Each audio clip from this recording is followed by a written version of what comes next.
النهارده ماتش الزمالك وبيراميدز.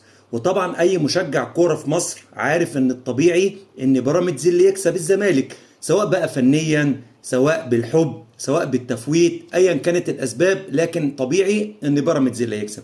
ولكن بما ان مصلحه النادي الاهلي في ان الزمالك يحقق نتيجه ايجابيه مع بيراميدز حتى لو كانت التعادل، فكان لازم ان انا اوثق اللحظه التاريخيه دي، ان الاول مره على مدار 39 سنة بشجع النادي الأهلي إن أنا أشجع نادي الزمالك في بطولة محلية، لأن أنا سبق قبل كده وشجعته كتير في بطولات أفريقية.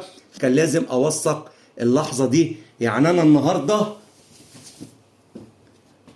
مشجع زملكاوي، ان شاء الله باذن الله الزمالك قادر ان هو يفرحنا ويكسب بيراميدز سكور، ورجاله نادي الزمالك هتلعب عشان اسم وكيان نادي الزمالك، وقادرين ان شاء الله باذن الله ان هم يكسبوا. انت قادر يا ملكي يا اكبر قلعه رياضيه في مصر، وسامحني يا رب على الكذبه دي.